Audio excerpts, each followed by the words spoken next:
Many fans and critics have recently been saying that Super Mario Odyssey is too easy. While many players disagree with this statement, it is common knowledge that the game is definitely not the hardest of the 3D Mario platformers.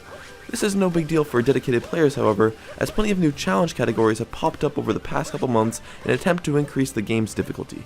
One of the most popular recent challenges is the Minimum Capture Maximum Moon Speedrun, in which players need to get as many moons as possible while only capturing the enemies and objects that are absolutely necessary to beat the game. Some of these moons in particular can be really challenging and take hours for even the best players to obtain. In this video, I'll be going over my picks for the top 5 hardest Captureless power moons.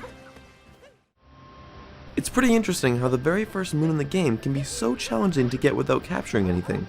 To get this moon normally, you are meant to capture a chain chomp and break the large boulder that is holding the power moon within. Now at first, you may be thinking, how on earth is that possible to do without capturing anything? Mario sure isn't strong enough to break the rock in normal human form, right? While this is all correct, speedrunners have found a way to glitch inside the boulder to get the moon, but it does however require you to complete a complicated and challenging process. First, you need to get up on the top of the cliffside by going past a very small opening in the invisible wall that the developers forgot to cover up. Next, you need to ground pound in this perfect location that is between the flat ground and slanted hill that for some odd reason allows you to glitch into the ground. After that, you'll find yourself in the water, and you need to dive forward multiple times just under the ground towards the power moon and get directly under it. From here, all you have to do is jump up into the ground and go in between the boulders so you're behind the moon but in between the collision area for the boulder itself. Once you make it to this part, it's actually pretty easy. All you have to do is walk around the middle and grab yourself the moon. This moon is so challenging because when you are underneath the ground, there's only a very small amount of water that Mario can swim on. If you go any lower, then you'll fall into the void. This makes it extremely difficult to swim from under the pond to the power moon itself. The reason that it's only number 5 on the list, however, is because for the most part, the player has a lot of control when getting this moon, and leaves very little to chance. This means that after practicing for a bit, many players will be able to snag this power moon pretty easily despite the big struggle they may face during the challenging steps of trying to get to it. It's honestly pretty awesome that Mario is able to grab a moon that is only meant to be obtained via the lava bubble. To grab this one, Captureless, you're going to need to grab extra health from the nearby shop or by scanning in a Wedding Peach amiibo. After this, you need to carefully perform long jumps and triple jumps and throw your hat right before you touch the lava. By throwing your cap just before you touch the lava and holding it in midair, you can bounce back on it after you get hit by the lava below. You can repeat the process to move forward while taking damage every time. This is a very challenging moon to get without captures and would take most players many attempts to actually make it to the end without dying. The reason this moon is so difficult is because you need to be really accurate with where you throw your cap, and it is a necessity to get the most distance for each jump and lava bounce. On top of this, there is a moving platform near the very end of the level that must be timed in advance with your jumps and is required to lava bounce on top of if you're looking to grab the moon at the end. If at any point during the attempt you fail to throw your cap properly or you are unable to get the maximum distance possible, then you'll undoubtedly fail and have to start over at the beginning of the section. These reasons combined are what places Magma Narrow Path at number 4 on this list. Okay, so now we're starting to get into the really challenging ones. Danger Sign is a moon that is located in the Cap Kingdom and is a real pain to grab without any captures. In a normal run, you would just capture a Paragoomba and fly on over to the sign and grab yourself an easy, simple power moon, but without captures, it turns into a completely different challenge. Now most of you guys would think that, oh, just long jump and do some fancy trickery and reach the moon over on the sign. Sadly, it's not that simple and requires some other maneuvers. First of all, you need to build up momentum and follow that up with a perfectly timed triple jump which gets executed right on the railing to get maximum distance.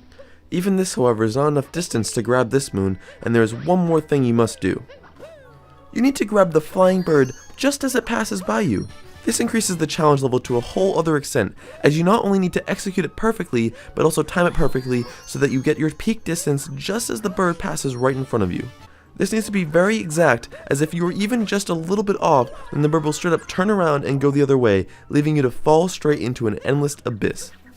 If you do manage to finally obtain the moon from the bird, then you still need to watch out, as the final step requires you to pull off another mid-air cappy jump and dive straight into the danger sign moon without missing. The reason this moon is so absolutely infuriating to grab is because every time you fail, you need to wait a whole 65 seconds for the bird to get back into place for one more attempt. The reason this moon isn't any higher on the list is because I personally got pretty lucky when going for it, and somehow managed to grab it in only 55 minutes or so.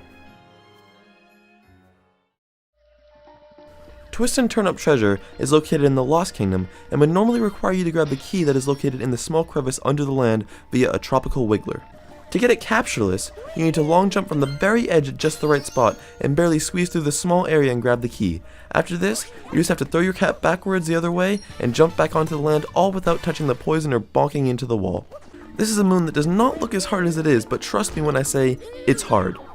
The gap that you need to long jump to is just barely tall enough to get into and go back, and any slightest incorrect input will cause you to hit the poison and get killed instantly. You won't be making any progress unless your jumps are absolutely perfect. The aspect that really increases the difficulty for this moon is the fact that you need to throw your cap backwards right before you grab the key. Once you grab the key, however, the camera angle completely changes on you, meaning the direction that you need to dive is flip-flopped, making it very disorienting. The only good thing about this moon is that it's located right next to the Odyssey, meaning that you'll have more time to go for more attempts when compared to other moons on this list. Even with this small saving grace, this moon still took me over an hour and a half to grab Captureless. And finally, the most challenging Captureless moon is... Climb the Wooden Tower. Climb the Wooden Tower is located in Bowser's Kingdom and is an absolutely ridiculous moon to grab Captureless. Normally, you can just grab a Pokeo and fling your way up to the top, but other techniques have to be used when attempting Captureless. The beginning of the level itself is a bit difficult and requires you to make some well-timed cappy jumps to progress. After that, you come to a platform that has wooden crates where you need to pull off a very difficult backflip into a cappy jump into a wall jump to make it even higher, while making sure to avoid the Pokeos that will be trying to kill you and making sure not to break the crates you're on top of. All of this is very chaotic, but that's not even the end of it.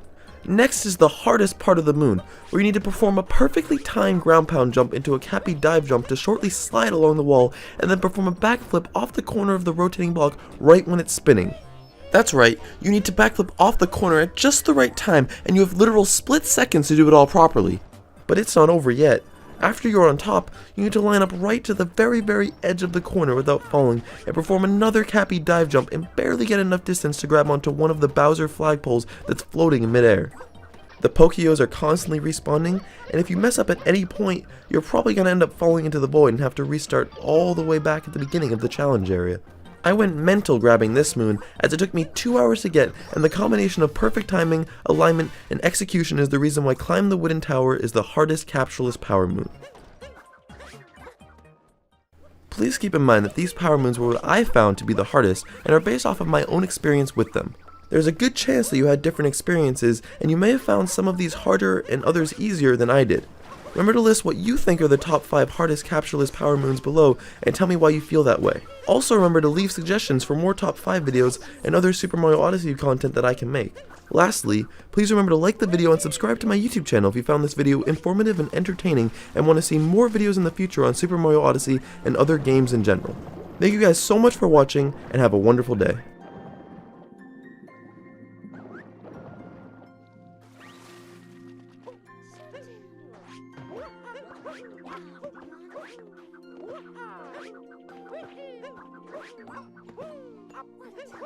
Woo!